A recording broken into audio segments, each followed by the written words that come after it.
Bismillahirrahmanirrahim. Assalamualaikum warahmatullahi wabarakatuh. Alhamdulillah wassalatu wassalam ala rasulillah wa ala alihi wa sahbihi wa mawalah. Puji syukur kita panjatkan kehadirat Allah. Pagi ini kita bisa kembali berjumpa. Mudah-mudahan kita senantiasa berdoa untuk diri kita, keluarga, umat muslim seluruh dunia, serta para pemimpin kita ya. Ibu, Bapak, pagi ini kita akan melanjutkan pembahasan tentang tayamum. Nah, tayamum ini adalah salah satu anugerah Allah kepada Nabi Muhammad yang tidak diberikan kepada nabi-nabi sebelumnya. Jadi salah satunya adalah tayamum ini kepada Nabi Muhammad, kemudian kepada umatnya. Jadi kalau sebelumnya nggak ada bersuci itu memakai debu gitu ya. Jadi kalau bersuci itu memakai air. Nah, ini juga merupakan Allah memberi kemudahan kepada kita umat Islam untuk memberi kemudahan agar ketika kita dalam kondisi apapun masih bisa beribadah gitu. Tuh. Kemudian juga tayamum ini mengingatkan kita pada proses awal penciptaan manusia, bahwa kita diciptakan dari saripati tanah dan akan kembali ke tanah gitu ya. Jadi nanti pada saat dimakamkan kita ini akan dimasukkan ke liang lahat yang dari tanah digali, dan itu bakteri-bakterinya akan membantu, bakteri tanah membantu menghancurkan tubuh kita gitu. Ya, tayamum ini juga berkaitan dengan tayamum. Taharoh itu ada dua toharoh itu, toharoh asliyah dan toharoh badaliyah. Jadi kalau toharoh asliyah, bersucinya aslinya harus menggunakan air. Jadi itu bersuci untuk berwudu dan mandi besar. Ketika kita sedang punya hadas kecil, kita mau sholat, kita berwudu. Ketika kita mempunyai hadas besar, kita mau sholat, kita wajib mandi besar. Nah, itu toharoh asliyah. Nah, kalau toharoh badaliyah, badal itu kan pengganti ya. Toharoh badaliyah adalah artinya ini tayamum ini sebagai pengganti bersucinya wudu dan mandi besar gitu. Nah, nanti tata cara tayamum juga sama. Kita dari tayamum dari hadas kecil ataupun dari hadas besar.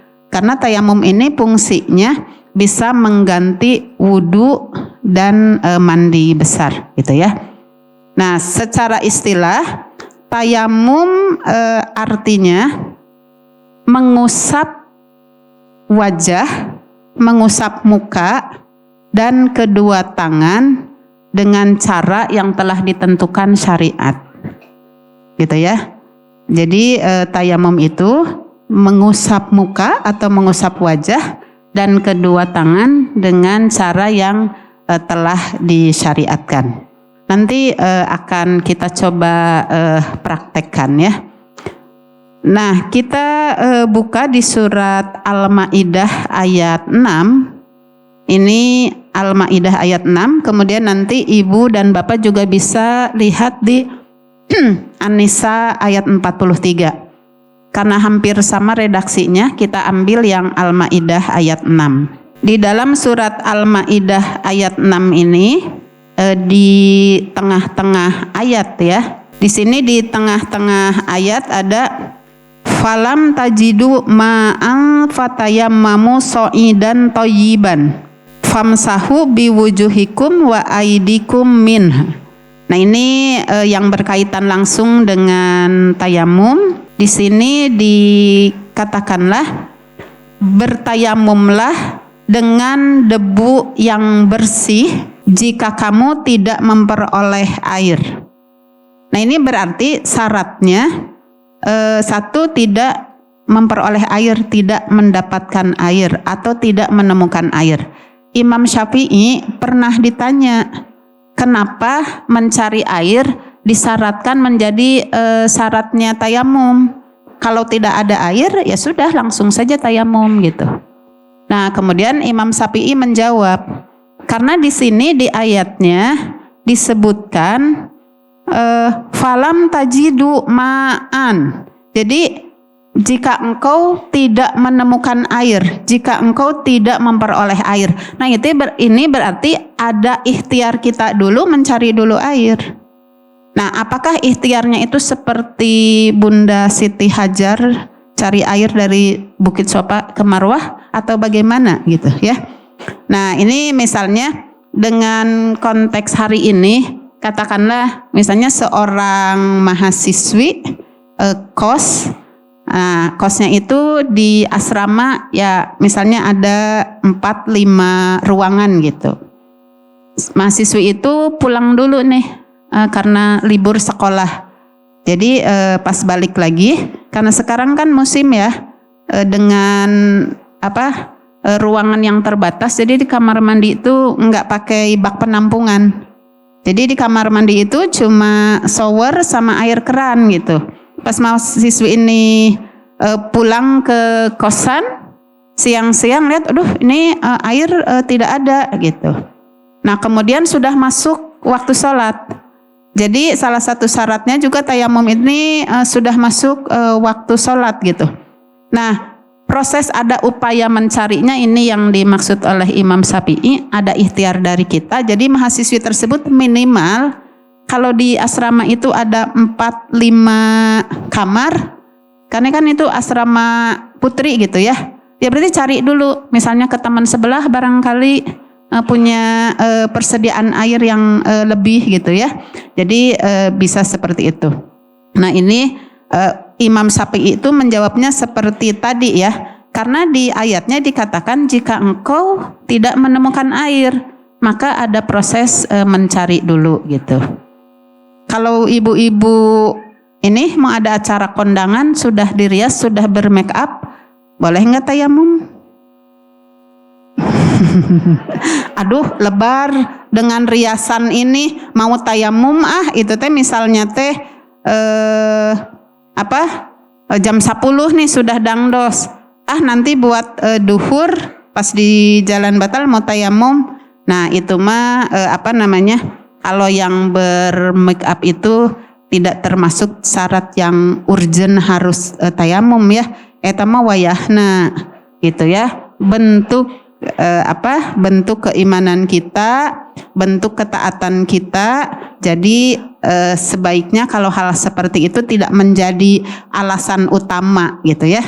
Jadi tadi tidak ditemukan air itu pertama disyariatkannya tayamum. Yang kedua ada air tapi beberapa kondisi, bisa jadi airnya sedikit dan itu tidak cukup. Misalnya kalau air ini digunakan, saya mau minum tidak bisa gitu.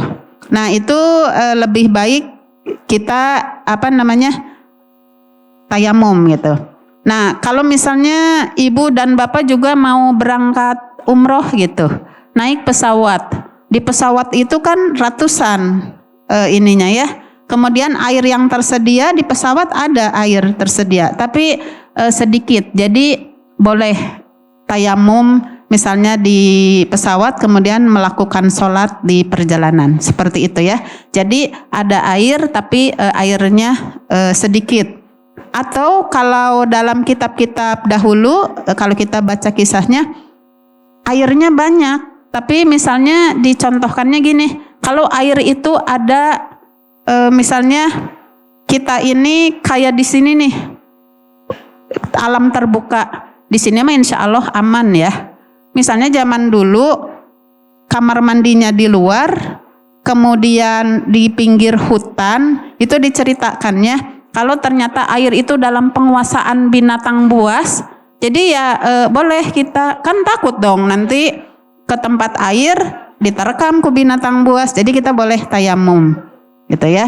Nah jadi kalau ada ketakutan, kalau misalnya nih akhwat ini sebelum subuh mau mau keluar, ternyata misalnya kamar mandinya di luar, katakanlah sedang camping misalnya.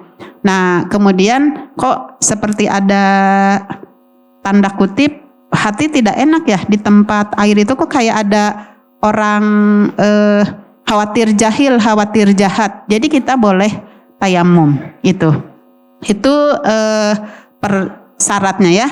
Nah kemudian boleh juga ada air melimpah tapi kitanya sakit yang menyebabkan kalau misalnya kita terkena air langsung menggigil gitu ya. Ya ibu pamai sakit riut sakedik mah seger tah ya. Tapi ini mah kena air tuh misalnya malah menggigil, panas tiris, atau kalau sedang alergi, sedang kali gata kena air tuh kan bisa nambah sakitnya gitu. Nah itu kita boleh tayamum. Dan juga di dalam Al-Maidah ini tayamum ini boleh dilakukan ketika kita sedang safar. Jadi sedang melakukan perjalanan. Boleh keringanan tayamum ini. Misalnya kita sedang berkegiatan di suatu tempat yang memang tempatnya istilahnya fasilitasnya katakanlah misalnya di mall gitu ya. Terus di mall itu berdesakan, tempat wudunya tidak dipisah antara tempat wudu laki-laki dan perempuan. Nah, karena kita ini menjaga aurat itu adalah wajib, akhwat ini wajib, maka kita lebih baik di situ bisa mengambil pilihan untuk tayamum gitu ya.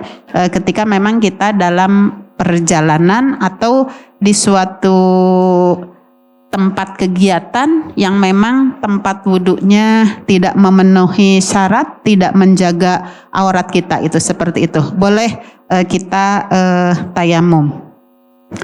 Nah di ayat ini disebutkan bahwa ketika kita tidak menemukan air, fatayammamu sha'idan thayyiban. Jadi di sini ulama fikih dan ahli bahasa sepakat sha'idan itu adalah permukaan tanah. Jadi bukan tanahnya. Jadi permukaan tanah mah berarti ada debu, sehingga permukaan yang mengandung debu itu bisa meja, ya, bisa ini dinding, bisa misalnya ini buku gitu ya, atau tembok, atau bisa juga punggung orang. Tapi lihat-lihat dulu ya. Gitu. Izin dulu lah. Kan kalau lagi lagi tawaf berdesakan kemudian batal, kan kita harus berwudu gitu. Ya. Tapi kemungkinan nih akhwat sulit sekali kalau untuk berwudu keluar itu. Jadi kita artinya boleh tayamum. Tayamumnya kemana? Boleh ke teman saya ke punggung teteh ya. Tempelkan kemudian bertayamum, itu bisa seperti itu karena Allah tidak ingin menyulitkan kita gitu ya.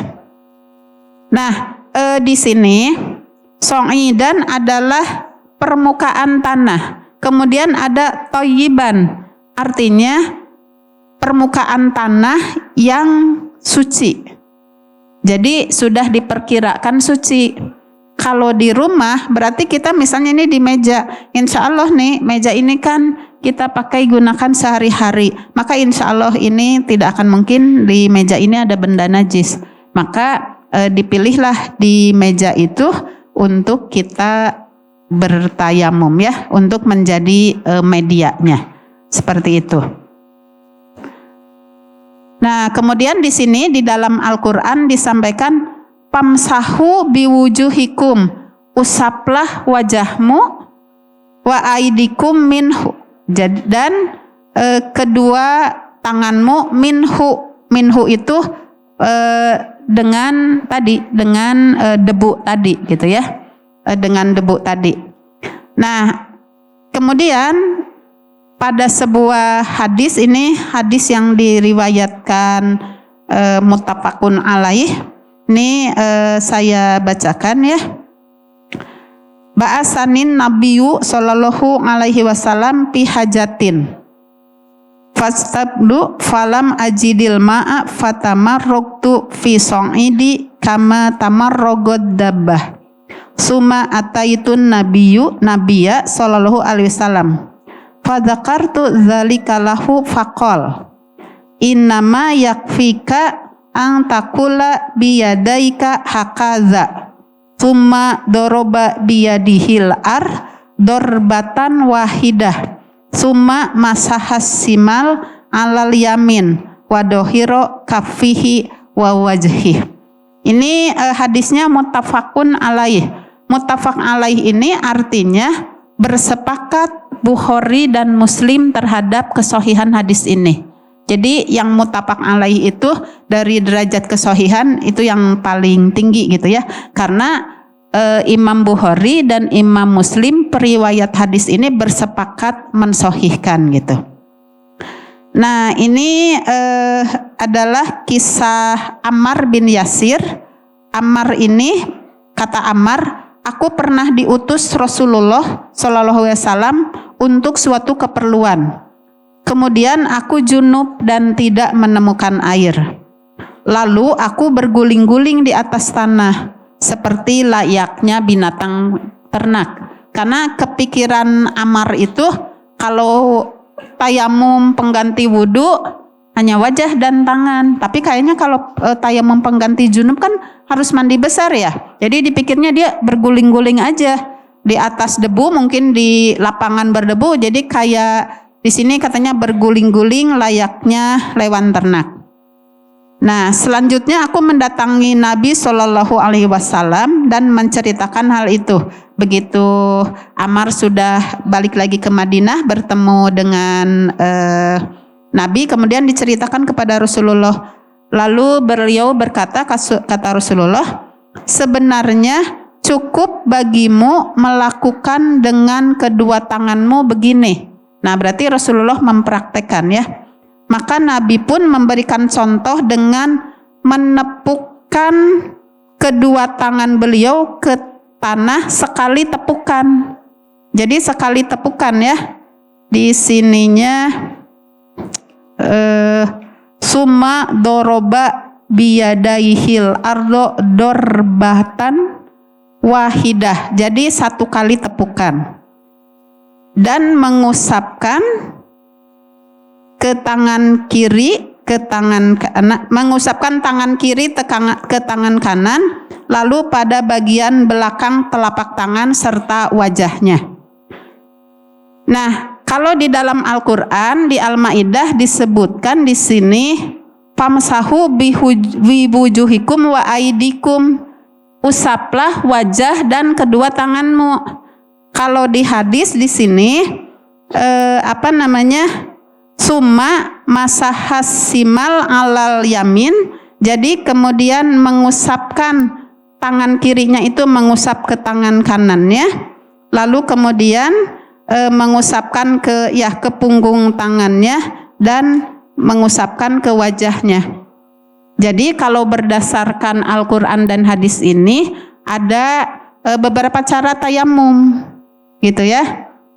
Kita perhatikan di sini bahwa tayamum itu adalah menepukkan kedua telapak tangan. Sebelumnya tentu saja kita niat dalam hati itu akan bertayamum, kemudian menepukkan, baca Bismillahirrohmanirrohim.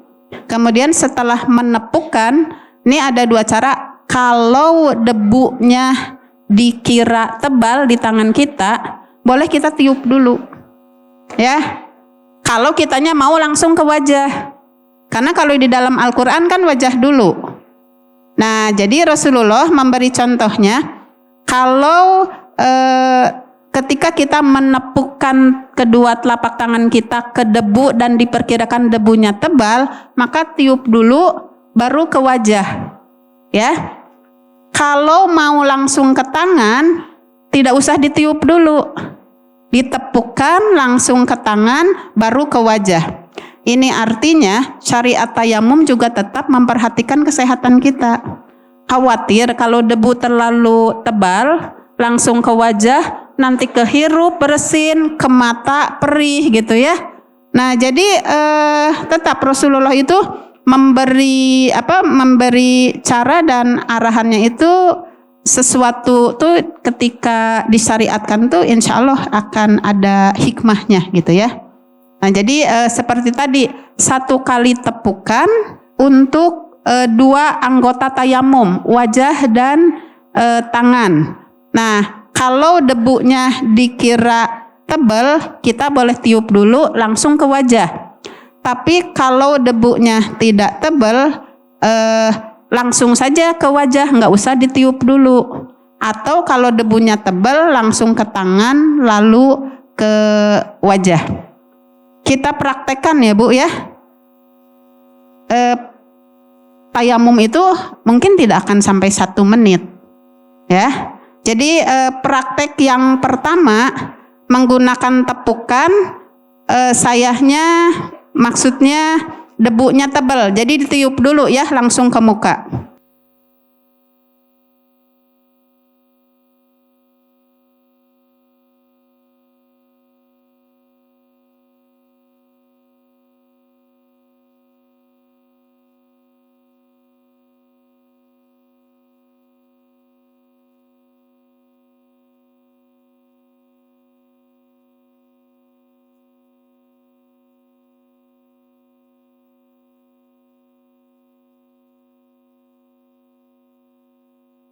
Nah, Bu, karena di hadis ini di ujungnya wakaf fihi wa wajhi. Jadi kafun itu telapak tangan, Pak. Jadi artinya kalau berdasarkan hadis ini, anggota wudhu itu dari ujung jari sampai pergelangan tangan. Ya. Nah, ini juga hikmahnya buat kita para akhwat. Kalau berjilbab begini kan aman, jadi nggak usah membuka ininya harus diturunkan, karena anggota tayamumnya sampai ke pergelangan tangan. Nah kemudian kan ini tangan depan sudah kena debu, maka berarti yang harus kita usap setelah tangan depan kena debu, ini tinggal belakangnya. Nah berarti kan usapnya dari ujung jari ya.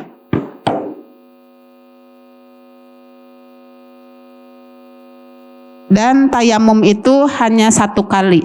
1 kali tepukan, membasuh ke wajahnya 1 kali, membasuh ke telapak tangan, bukan membasuh, maaf, mengusapnya itu tepukan 1 kali, kemudian usap wajah 1 kali, kemudian ke tangan juga 1 kali. Jadi insya Allah tidak sampai 1 menit gitu ya. Atau yang kedua, debunya ini tipis, jadi kita langsung bisa ke wajah ya, bisa langsung bisa ke wajah dan langsung ke tangan. Kita praktekkan lagi ya. Bismillahirrahmanirrahim.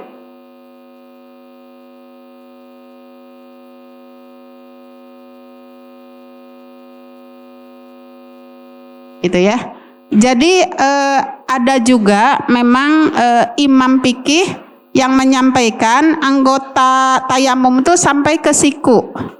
Nah, tapi Ustadz Amiruddin dalam buku Sudah Benar Sholat nanti disajikan dalam Sudah Benar Sholat itu adalah mengambil yang sampai pergelangan tangan, karena setelah Al-Quran ini ada penjelasan dari hadis Nabi yang riwayatnya muttafaq alaih. Di sini ada kafihi wa wajhi. Jadi kafun itu adalah ini ya, apa namanya, telapak tangan, punggungnya sama depannya. Nanti kalau tangan yadun itu beda lagi. Jadi lengan dan semuanya nanti ada beda-beda lagi. Nah yang kedua sama, bisa setelah ditepuk ke punggung tangan baru ke wajah, sama 1 kali ya.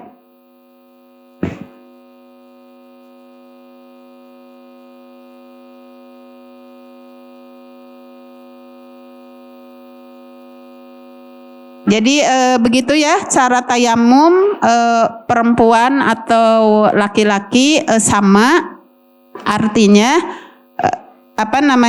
anggota tayamumnya adalah wajah dan telapak tangan, kemudian ditepuk 1 kali dan mengusapnya cukup 1 kali ya. Demikian Ibu Bapak, mudah-mudahan bermanfaat. Alhamdulillahirabbil alamin. Subhanakallahumma wa bihamdik asyhadu alla ilaha illa anta astaghfiruka wa atubu ilaik. Wassalamualaikum warahmatullahi wabarakatuh.